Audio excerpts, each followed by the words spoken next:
ইচ্ছেগুলোকে দমিয়ে রাখবেন না। মনের চাওয়া শখগুলো পূরণ করুন। ইচ্ছেগুলোকে সাধ্যের মধ্যেই যথাসময়ে পূরণ করুন।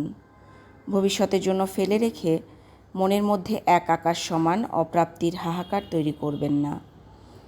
জীবনটা অনেক ছোট। এই ছোট্ট জীবনে সঠিক সময়েই মনের আকাঙ্ক্ষাগুলো পূরণ করুন। কে জানে আজকে আপনি ভবিষ্যতের কথা ভেবে যে ইচ্ছেটা ফেলে রাখছেন, ভবিষ্যৎ আসার অপেক্ষায় ইচ্ছেটাই হয়তো থাকবে না, ইচ্ছেটাই মরে যাবে। মানুষের বয়সের সাথে সাথে ইচ্ছেগুলোও বদলে যায়। আজকে হয়তো আপনার প্রিয়জনের সাথে বের হয়ে রাস্তার ধারে তার হাত ধরে একটু ঘুরতে মন চাচ্ছে, অথবা রিকশায় চড়ে তার কাঁধে মাথা রেখে একটু ঘুরতে মন চাচ্ছে, অথবা রাস্তার পাশের ফুচকা দুজনে মিলে খেতে মন চাচ্ছে। এই ইচ্ছেগুলো যদি না পূরণ করেন, কয়েক বছর পর হয়তো এই ইচ্ছেগুলোই থাকবে না। আর যদি থেকেও থাকে, তাহলে লোকে দেখে বলবে বুড়া বয়সে ভীমরতি ধরছে। এই কথার ভয়েই আপনার ইচ্ছেটাই আর পূরণ করা হবে না।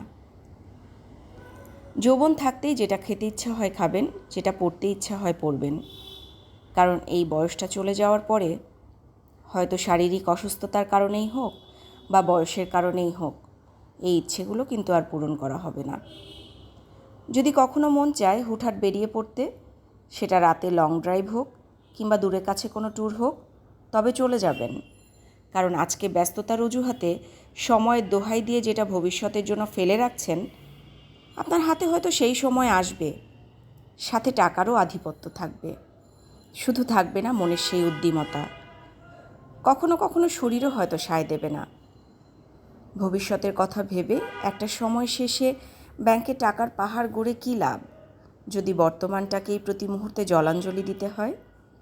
তাই সঠিক সময়েই মনের খোরাক মেটান। মনের ভেতর এক সাগর পরিমাণ হাহাকারের অপূর্ণতার ঢেউয়ে না ভাসিয়ে বরং এক আকাশ পরিমাণ আনন্দে ভাসিয়ে দিন। জীবনটা আনন্দে কাটান। আল্লাহ হাফেজ।